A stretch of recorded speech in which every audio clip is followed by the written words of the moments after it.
Good morning students. તો આજે આપણે ચર્ચા કરવાની છે ધોરણ 12 સાયન્સ બાયોલોજીનું ચેપ્ટર નંબર 8 કે જેનું નામ છે માનવ સ્વાસ્થ્ય અને રોગો. તો સૌથી પહેલાં જ્યારે આપણે શબ્દ ધ્યાનમાં લઈએ સ્વાસ્થ્ય, ત્યારે આપણા મગજમાં એક જ વાત આવે કે સ્વસ્થ વ્યક્તિ અને રોગો એટલે કે અસ્વસ્થ વ્યક્તિ. પરંતુ આ બે શબ્દો વચ્ચે ઘણા બધા અંતરો છે જે આજે આપણે ચર્ચા કરવાના છીએ. તો સૌથી પહેલાં ભૂતકાળની અંદર સ્વાસ્થ્યને કેવી રીતે માનવામાં આવતું હતું તેની ચર્ચા કરીએ. તો સ્વાસ્થ્ય જે છે એ ખાસ કરીને લાંબા સમયથી શરીર અને મનની એવી સ્થિતિ માનવામાં આવતી હતી કે જેમાં દેહના કેટલાક ઘટકો જેમ કે વાત, પિત્ત, કફ આ બધા દોષો એટલે કે અશુદ્ધિઓ જે છે એનું સંતુલન જે છે એ જળવાઈ રહે, જેની માન્યતા ભારતનું આયુર્વેદિક શાસ્ત્ર અને ગ્રીક હિપ્પોક્રેટસ આપતા હતા કે જે ફાધર ઓફ મેડિસિન્સ તરીકે ઓળખાય છે. હિપ્પોક્રેટસ. તો કાળું પિત્ત ધરાવતા કેટલાક વ્યક્તિઓ જે મિજાજમાં ગરમ હતા, આ એક તરલ હતી. તરલનો અર્થ એવો થાય કે માન્યતા, રૂમર્સ, અફવા. એ તરલની સમાપ્તિ જે છે એ વિલિયમ હાર્વે કે જેમને પરિવહન તંત્રની શોધ કરી હતી ત્યારબાદ ખોટી સાબિત થઈ. બીજું કે મન અને માનસિક અવસ્થા આપણી તંદુરસ્તીને ખાસ અસર કરે છે. તંદુરસ્ત વ્યક્તિ જે છે એમાં મન અને એની માનસિક અવસ્થા જે છે એના પર ખાસ અસર કરે છે. બીજું કે આપણું સ્વાસ્થ્ય છે એ કઈ કઈ બાબતોથી પ્રભાવિત થશે તો એની ચર્ચા કરીએ. તો સૌથી પહેલાં જનીનિક ખામી. તો કેટલાક એવા રોગો છે કે જે ખાસ કરીને જનીનિક ખામીઓથી થાય છે. જનીનિક ખામીનો અર્થ એવો થાય કે માતા પિતામાં રંગસૂત્રોની જે ખામી સર્જાય છે એને પરિણામે આવનારા બાળકમાં એટલે કે સંતતિમાં જે ખામી સર્જાય એને આપણે કેટલીક જનીનિક ખામીઓ તરીકે ઓળખશું. તો ખાસ કરીને જનીનિક ખામીઓ જે છે એ માતા પિતામાંથી બાળકની અંદર આવતી હોય છે, સંતતિની અંદર ઉતરી આવતી હોય છે, જેના માટે રંગસૂત્ર જવાબદાર છે. તો કેટલીક જનીનિક ખામીઓ વિશે ચર્ચા કરીએ તો એની અંદર ઉદાહરણમાં જો આપણે વાત કરીએ તો હિમોફિલિયા કે જે રુધિરના જામવાની ક્રિયા સાથે સંકળાયેલ છે, સિકલ સેલ એનિમિયા, રંગ અંધતા, આ બધી કેટલીક અનિયમિતતાઓ જે છે એ જનીનિક અનિયમિતતાઓનું ઉદાહરણ છે કે જે પિતૃઓ દ્વારા જનીનિક રીતે સંતતિમાં ઉતરી આવે છે. બીજા નંબર ઉપર વાત કરીએ ચેપ. તો ચેપનો અર્થ એવો થાય કે ખાસ કરીને જ્યારે કોઈ વ્યક્તિ રોગિષ્ટ છે, રોગોના લક્ષણ ધરાવે છે, તેની અંદર રોગો હાજર છે, રોગકારકો, તો આવા વ્યક્તિના સંપર્કમાં આવવાથી, આવા વ્યક્તિના કોન્ટેક્ટમાં આવવાથી સામાન્ય રીતે અન્ય વ્યક્તિને પણ આ જ રોગનો ચેપ લાગે, અથવા તો જે રોગિષ્ટ વ્યક્તિ છે એના શરીરની અંદરથી નીકળતા કેટલાક ઉત્સર્ગ ઘટકો એ કોઈ સામાન્ય વ્યક્તિના સંપર્કમાં આવે તો તેને પણ આ રોગ થાય. તો આવા રોગને ચેપી રોગ કહેવાય. તો એને ચેપ દ્વારા ફેલાતા રોગ કહેવામાં આવે છે. તો કયા રોગો એવા છે કે જે ચેપ દ્વારા ફેલાય છે? તો ખાસ કરીને શરદીની વાત કરીએ કે જે છીંક દ્વારા ખાસ કરીને એક વ્યક્તિમાંથી બીજી વ્યક્તિમાં ફેલાતા હોય છે. જીવનશૈલી. સામાન્ય રીતે શું છે કે જીવનશૈલી આધારિત રોગોની જો વાત કરીએ તો દરેક વ્યક્તિ જે છે એની જીવનશૈલીની અંદર યોગ્ય માત્રામાં ખોરાક, યોગ્ય માત્રામાં સ્વાસ્થ્ય સંબંધિત કેટલીક ક્રિયાઓ, આરામ, વ્યાયામ, આ બધી વસ્તુ માટે જગ્યાઓ હોય છે, સમય અલગ અલગ ફાળવેલા હોય છે. તો ઘણી વખત આ બધી જીવનશૈલીની પ્રક્રિયાઓ જે છે એ સંતુલિત માત્રામાં જ્યારે ન કરવામાં આવે એ સમયે જીવનશૈલી આધારિત કેટલાક રોગો થતા હોય છે. તો કયા રોગો એવા છે કે જે જીવનશૈલી આધારિત રોગો કહી શકાય? તો ખાસ કરીને મેદસ્વીતા, કુપોષણ, ઉચ્ચ રુધિરદાબ કે જે બીજા શબ્દોમાં હાઇપરટેન્શન તરીકે પણ ઓળખાય છે. તો આ બધા જે છે જે ખાસ કરીને જીવનશૈલી આધારિત રોગોમાં સમાવેશ કરી શકાય છે કે જે જીવનશૈલી ઉપર આધારિત રોગો દ્વારા થાય છે. તો બીજું વાત કરીએ સ્વાસ્થ્ય શું છે. તો સ્વાસ્થ્ય જે છે એ માત્ર એવી વાત નથી કે જ્યારે તમારી શરીરની અંદર રોગોની ગેરહાજરી છે એટલે તમે સ્વસ્થ છો, ના, કે એવું પણ નથી કે તમે શારીરિક સ્વસ્થ છો એટલે તમે સ્વસ્થ છો. પરંતુ સામાજિક, શારીરિક અને ભૌમિતિક બધા પાસાઓની જો વાત કરીએ તો આ બધાની વચ્ચે જ્યારે વ્યક્તિ સ્વસ્થ હોય ત્યારે એ સ્વાસ્થ્ય. ચલો તો હવે આપણે આગળ ચર્ચા કરીએ કે આપણે જો સારું સ્વાસ્થ્ય મેળવવું હોય તો એના માટે આપણે કઈ કઈ ક્રિયાઓ કરી શકાય છે. તો ટોપિક છે સારું સ્વાસ્થ્ય મેળવવાની પદ્ધતિઓ. તો કઈ કઈ ક્રિયાઓ અથવા તો કયા કયા મુદ્દાઓને ધ્યાનમાં રાખીને આપણે ખૂબ જ સારું સ્વાસ્થ્ય મેળવી શકાય છે, રોગોને ફેલાવતા અટકાવી શકાય છે? તો એની અંદર સૌથી પહેલાં વાત કરીએ વ્યક્તિગત સ્વચ્છતાની. સમયાંતરે વ્યક્તિગત સ્વચ્છતા એનો અર્થ એવો થાય કે વ્યક્તિ જાતે થોડો સ્વચ્છ બને. નિયમિત સમયાંતરે પોતાના શરીરની યોગ્ય સફાઈ કરવી, આ બધી બાબતો જે છે એ વ્યક્તિગત સ્વચ્છતાની અંદર સમાવેશિત છે. નંબર 2, આસપાસના રહેઠાણો ને સ્વચ્છ રાખવા, ખાડા ખાબોચિયા નિયમિત સમયે ખાલી કરવા. તો 2 પોઈન્ટ છે. આસપાસના વિસ્તારોમાં જે ગંદકી ફેલાય છે, ખાસ કરીને કૂડો કચરો જે છે જે આસપાસના વિસ્તારમાં ફેલાતો હોય એને નિયમિત સમયાંતરે દૂર કરવો જોઈએ. ખાડા ખાબોચિયાની અંદર ખાસ કરીને કેટલાક મચ્છરો જે છે પોતાની ઈયળો જે છે એની વૃદ્ધિ કરાવતા હોય છે, તો એ પણ નિયમિત સમયાંતરે ખાલી કરાવવા જોઈએ. નંબર 4, ખાસ કરીને રસીકરણ દ્વારા કેટલાક રોગો સામે રક્ષણ મેળવી શકાય છે. કેટલાક એવા રોગો છે કે જેની સામેની વેક્સિન્સ એટલે કે રસીઓ જે છે એ શોધાયેલી છે, તો એનો આપણે ઉપયોગ કરીને રોગો જે છે એને ફેલાતા અટકાવી શકાય છે. આના સિવાય ઉત્સર્ગ દ્રવ્યોનો યોગ્ય નિકાલ કરી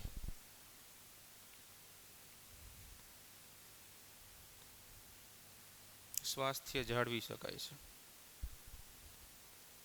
ખાસ કરીને ઉત્સર્ગ ઘટકો જે છે એટલે કે મનુષ્યના મળ અને મૂત્ર એનો યોગ્ય જગ્યાએ કોઈ એક જ ખાસ જગ્યાએ નિકાલ કરીને વધુ પડતા રોગો જે છે એ ફેલાતા અટકાવી શકાય છે. ખાસ કરીને કેટલાક રોગો જે છે આવા દૂષિત મળમૂત્ર દ્વારા ફેલાતા હોય છે, તો કોઈ એક જ સ્થાને ખરાબ કચરો અને ઉત્સર્ગ ઘટકો જે છે એનો નિકાલ કરીને ખાસ કરીને સ્વાસ્થ્ય જે છે સારું મેળવી શકાય છે. હવે આપણે જે ચર્ચા કરીએ રોગો વિશેની, તો રોગોનો જે ફેલાવાનો પ્રકાર છે, ફેલાવાની રીત છે, એના આધારે એને 2 ભાગમાં વિભાજિત કરી શકાય છે. તો ફેલાવાની પદ્ધતિના આધારે રોગોની જો વાત કરીએ તો 2 પ્રકારના રોગોમાં વિભાજિત કરીશું. એમાં એક આવશે ચેપી રોગ અને બીજા નંબર ઉપર બિનચેપી રોગ. તો કેવી રીતે રોગ ફેલાય છે, એક વ્યક્તિમાંથી બીજી વ્યક્તિમાં જે રીતે ફેલાય છે એના આધારે 2 મુખ્ય ભાગોમાં વિભાજિત કરી શકાય છે રોગોને. તો એની અંદર એક ભાગ છે ચેપી અને બીજો છે બિનચેપી. તો સૌથી પહેલાં આપણે ચર્ચા કરીએ ચેપી રોગ શું છે. તો ખાસ કરીને જે રોગ એક વ્યક્તિથી બીજા વ્યક્તિમાં સરળતાથી ફેલાય છે એટલે કે ચેપ દ્વારા ફેલાય છે, તો આવા રોગને ચેપી રોગ તરીકે ઓળખવામાં આવે છે. જેના માટે ખાસ કરીને એક વ્યક્તિ રોગિષ્ઠ હોવો જવાબદાર છે. તો રોગિષ્ઠ વ્યક્તિ જે છે એના શરીરની અંદર રહેલા ઘટકો દ્વારા કોઈ અન્ય સ્વસ્થ વ્યક્તિમાં જ્યારે આ રોગના રોગકારકો દાખલ થાય છે તો એ સમયે રોગ થવાની સંભાવના વધે છે. તો ચેપી રોગ જે છે એ ખાસ કરીને ચેપ દ્વારા એક વ્યક્તિમાંથી બીજી વ્યક્તિમાં ફેલાય છે. તો સામે વાત કરીએ બીજા પ્રકારની કે જેનું નામ છે બિનચેપી રોગ. તો બિનચેપી રોગ જે એવો રોગ છે કે જે ખાસ કરીને કોઈ ચેપ દ્વારા એક વ્યક્તિમાંથી બીજા વ્યક્તિમાં ફેલાતો નથી. ચેપ દ્વારા એક વ્યક્તિમાંથી બીજા વ્યક્તિમાં ફેલાતો નથી. તો આવી રીતે આપણે 2 ચર્ચા કરી કે ચેપી રોગ જે છે એ ખાસ કરીને ચેપ એટલે કે ઇન્ફેક્શન દ્વારા એક વ્યક્તિમાંથી બીજા વ્યક્તિમાં ફેલાય છે, જ્યારે બિનચેપી રોગ જે છે એ ખાસ કરીને કોઈ ચેપ દ્વારા એક વ્યક્તિમાંથી બીજા વ્યક્તિમાં ફેલાતો નથી. ઘણી વખત શું છે કે ચેપી રોગોની અંદર ઉદાહરણમાં આપણે વાત કરીએ તો શરદી કે જે ખાસ કરીને છીંક અને ઉધરસ દ્વારા ફેલાય છે, કે જેના માટે જવાબદાર વાયરસ જે છે એ રીનો વાયરસ છે. અને બિનચેપીની જો આપણે વાત કરીએ તો ખાસ કરીને ઉદાહરણ તરીકે કેન્સર. કેન્સર જે છે એ બિનચેપી પરંતુ જીવલેણ રોગ છે. બિનચેપી તો છે જ તે, પરંતુ જીવલેણ કે જેનાથી ખાસ કરીને મૃત્યુ પણ થઈ શકે છે. તો આવી રીતે ચેપી અને બિનચેપી એવા બે ભાગોમાં આપણે મુખ્યત્વે રોગોને વહેંચી શકીએ છીએ. એકવાર નજર કરી લ્યો.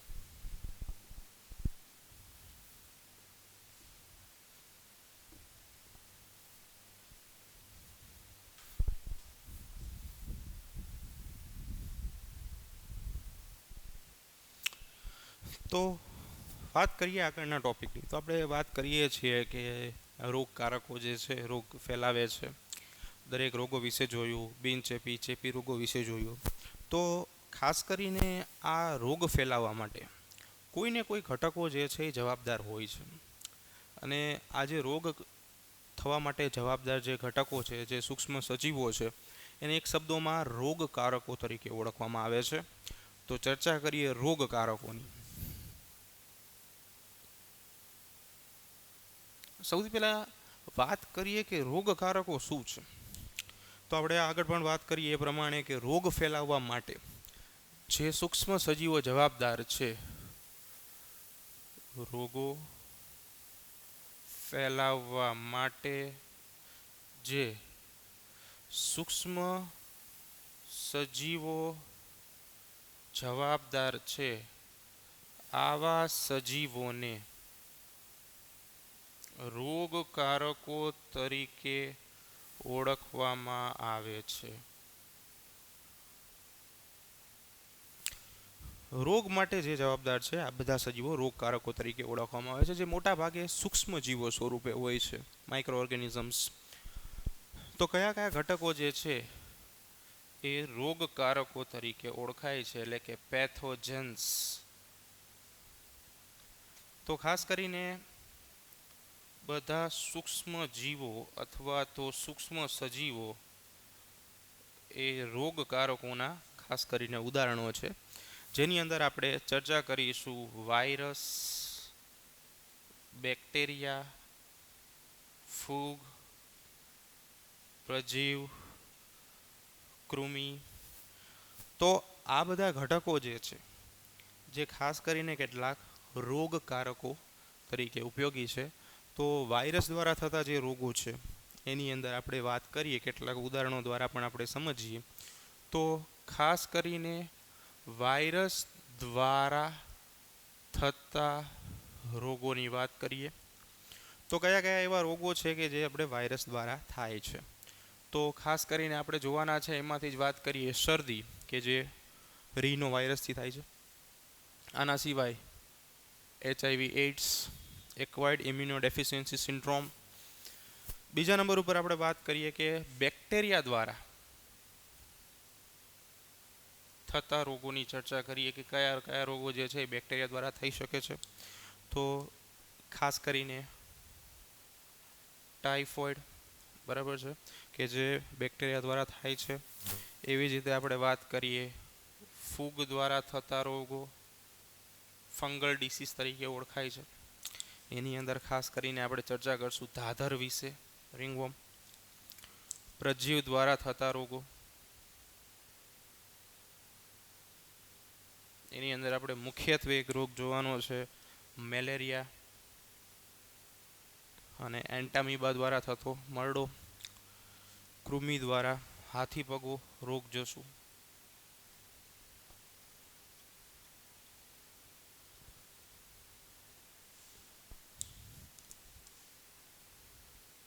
હાથીપગો રોગ જે છે એ કૃમિ દ્વારા થાય છે. તો આવા કેટલાક રોગકારકો આપણી પાસે છે કે જેના દ્વારા થતા રોગો વિશે આપણે આગળ ડિટેલમાં ચર્ચા કરવાની છે. એક વખત રોગકારકો વિશે જોઈ લ્યો.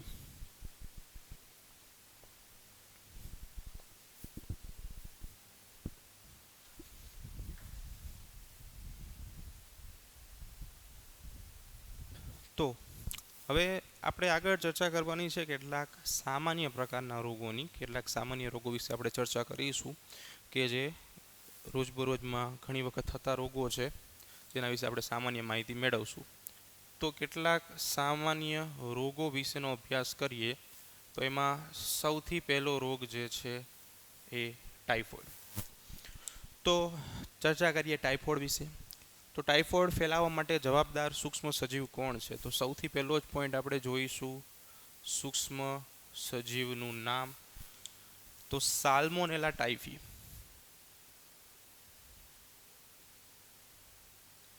આ બેક્ટેરિયા દ્વારા ટાઇફોઇડ થાય છે. ખાસ કરીને સાલ્મોનેલા ટાઇફી જે છે એ સૂક્ષ્મ સજીવ ટાઇફોઇડ રોગ માટે જવાબદાર છે. તો આ રોગ થવા માટેના કારણો, આ રોગ કેવી રીતે થાય છે? તો સામાન્ય રીતે રોગ થવા માટે દૂષિત ખોરાક અને દૂષિત પાણી આ બંને એના માટે જવાબદાર છે. દૂષિત ખોરાક, પ્રદૂષિત ખોરાક હોય અથવા દૂષિત પાણી જે છે, બજારું ખોરાક સામાન્ય રીતે ખુલ્લો ઉગાડેલો ખોરાક હોય, એ સમયે આ બધા દૂષિત ખોરાક અને દૂષિત પાણી જે છે આ રોગ માટે જવાબદાર છે. આના સિવાય ઘર માખી એ આ રોગના વાહકો છે. ઘર માખી જે છે એ રોગ ફેલાવવામાં ખાસ કરીને ઉપયોગી છે. કે સામાન્ય રીતે કચરાયુક્ત કેટલાક સ્થળો હોય, આના સિવાય કેટલાક મળમૂત્રયુક્ત સ્થળો હોય, ત્યાં માખી જે છે બેસીને ખોરાક ઉપર બેસે છે, ત્યારે પણ આ રોગ થવાની સંભાવના જે છે વધારે જોવા મળે છે. તો આ રોગ જે છે એના લક્ષણો શું છે? તો રોગના સામાન્ય લક્ષણોની વાત કરીએ તો માથું દુખવું, ભૂખ ન લાગવી, પેટમાં દુખાવો થવો, તાવ આવવો, સામાન્ય રીતે 39 ડિગ્રી સેન્ટીગ્રેડથી શરૂ કરીને 40 ડિગ્રી સેન્ટીગ્રેડ જેટલું તાપમાન જે છે શરીરનું થઈ જાય છે.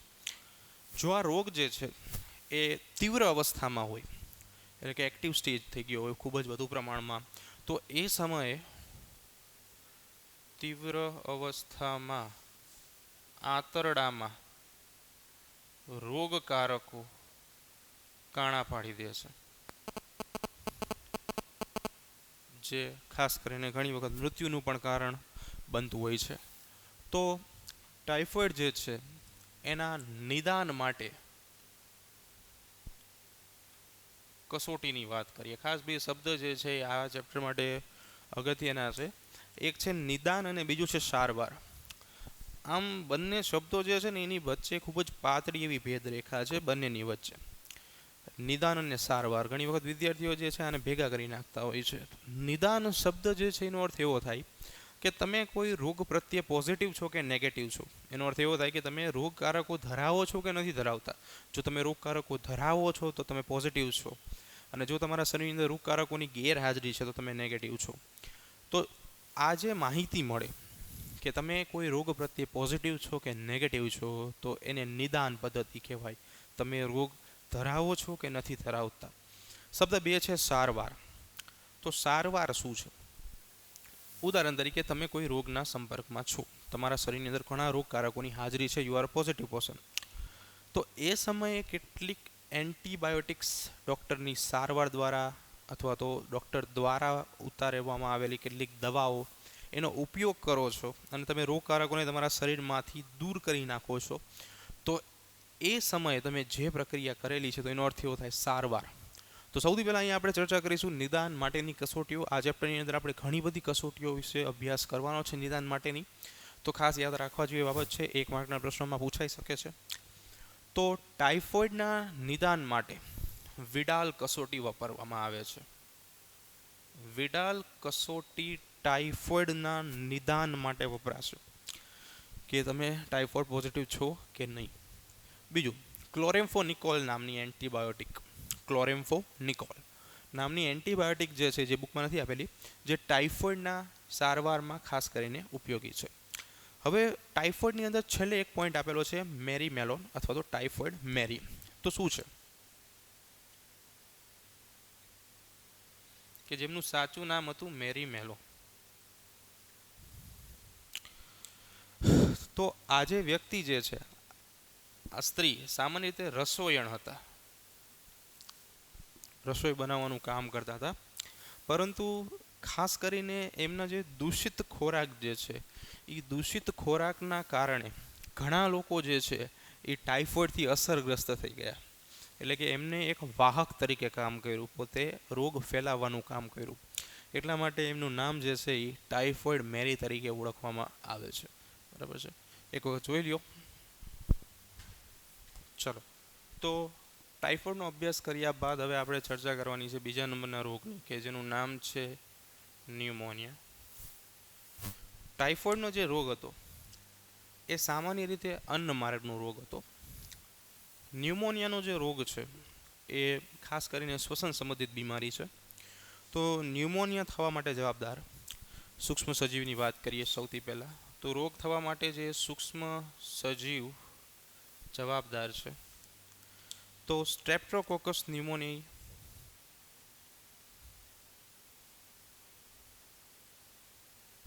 અને હિમોફિલસ ઇન્ફ્લુએન્ઝા,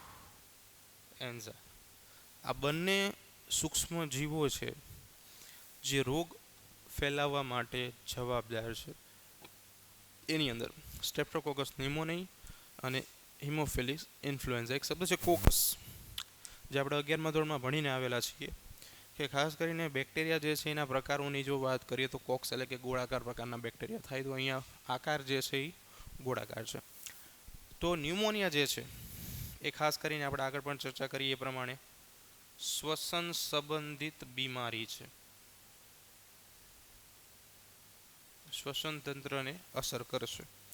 તો કયા કયા લક્ષણો, ખાસ કરીને પહેલાં તો શા માટે અથવા તો કેવી રીતે રોગ થવાના કારણો.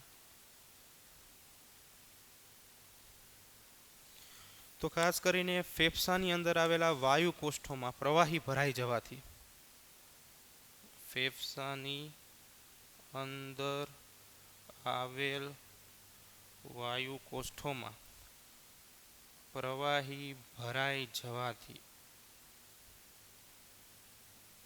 આ રોગ થવાની સંભાવના વધે છે. ખાસ કરીને ફેફસાની જે દિવાલના કોષો છે તે કેટલાક પ્રવાહીનો સ્ત્રાવ કરે છે, કે જેની અંદર મૃત શ્વેત કણો એટલે કે WBS, BCS, white blood cells, આ બધા ઘટકો જે છે એ જોવા મળે છે, જેને પરિણામે શ્વાસ ઉચ્છ્વાસની ક્રિયામાં તકલીફ સર્જાય છે. તો એ સમયે આ રોગ થવાની સંભાવના વધારે જોવા મળે છે. તો રોગના લક્ષણોની વાત કરીએ કે રોગ જે છે એની અંદર કયા કયા લક્ષણો આપણને જોવા મળશે. તો સામાન્ય રીતે ખાસ કરીને ન્યુમોનિયાની જો વાત કરીએ તો એમાં ઠંડી લાગવી, તાવ આવવો,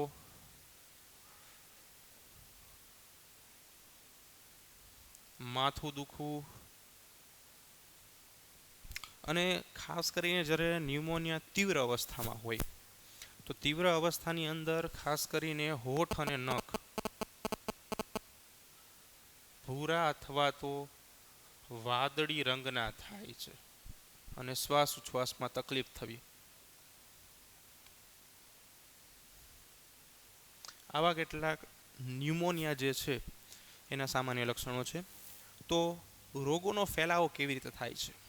તો ખાસ કરીને જ્યારે ન્યુમોનિયા ધરાવતા દર્દીના સંપર્કમાં આવવામાં આવે, ફેલાવો રોગો કેવી રીતે ફેલાઈ શકે છે.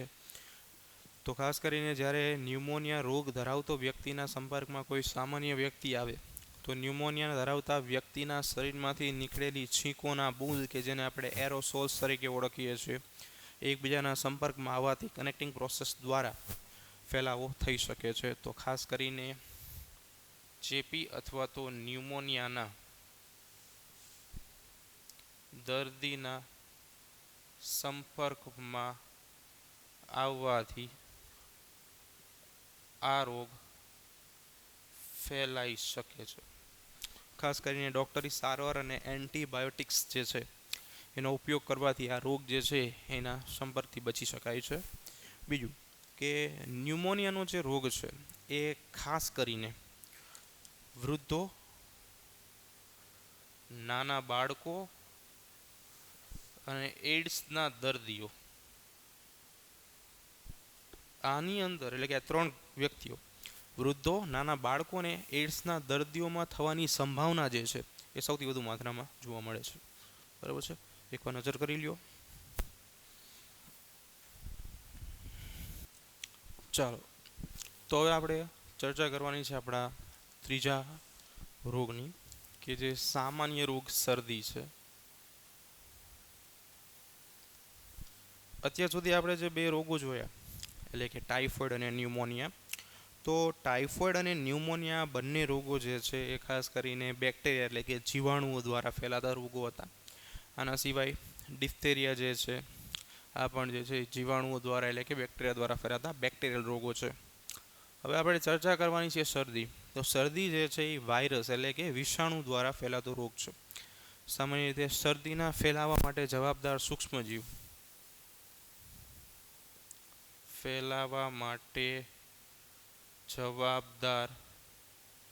સૂક્ષ્મજીવ તો રિનો વાયરસ.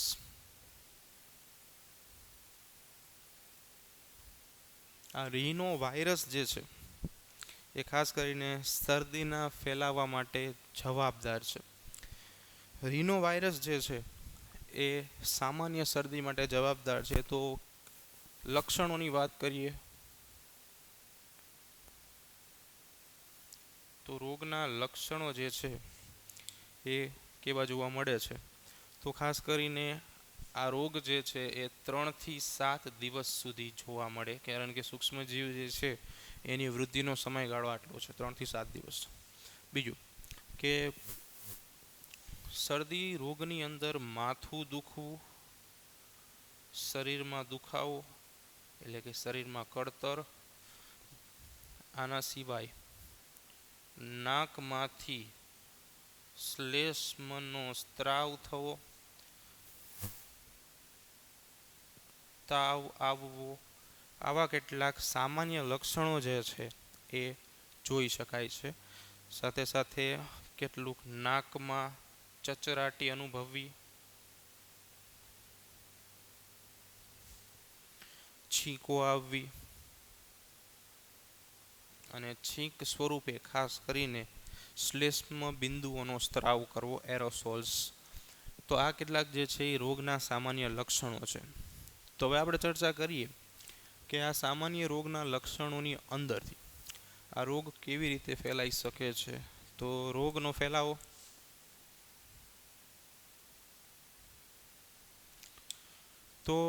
રોગનો ફેલાવો આપણે કેવી રીતે થાય છે એના વિશે અભ્યાસ કરી. તો દર્દીના સંપર્કમાં આવવાથી,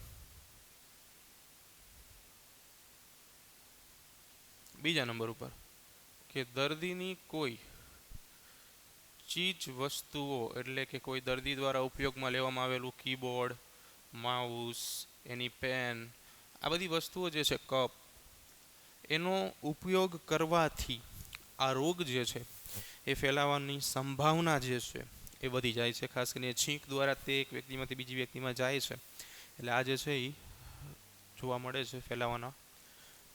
તો કેવી રીતે આને અટકાવી શકાય?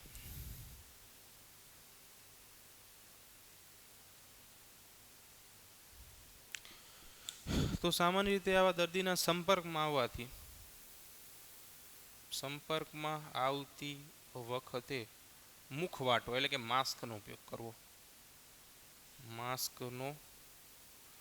ઉપયોગ કરવો, બરાબર છે, કે જેનાથી આપણે છીંક ખાતી વખતે બરાબર રૂમાલનો ઉપયોગ કરવો જોઈએ, કે જેથી વાયરસ જે છે એ છીંક દ્વારા આસપાસના માધ્યમમાં ફેલાય નહીં અને ફેલાવો જે છે આપણે અટકાવી શકાય.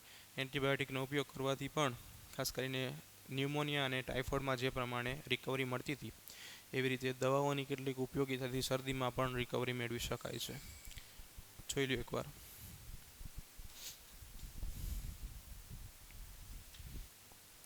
તો અત્યાર સુધી આપણે 3 સામાન્ય રોગોનો અભ્યાસ કર્યો છે. એની અંદર સૌથી પહેલાં જે રોગો હતા કે જે આપણે આટલું જોઈ ગયા કે બેક્ટેરિયા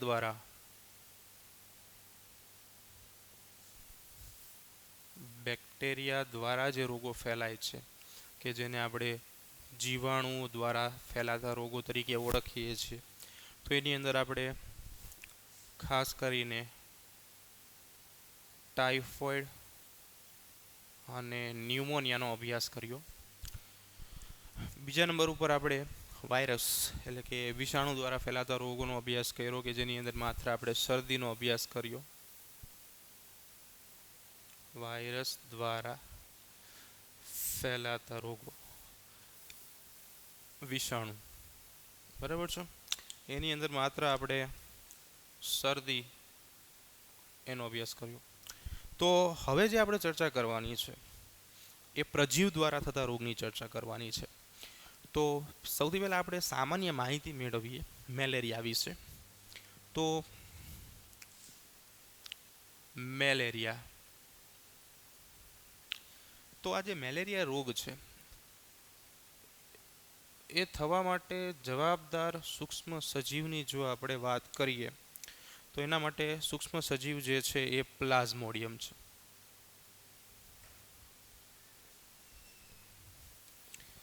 આ પ્લાઝ્મોડિયમ જે છે એ ખાસ કરીને મનુષ્યના રુધિરમાંથી પોષણ મેળવશે, જે મચ્છર દ્વારા મનુષ્યમાં દાખલ થશે અને મેલેરિયા માટે જવાબદાર મચ્છર છે એનોફિલિસ માદા મચ્છર.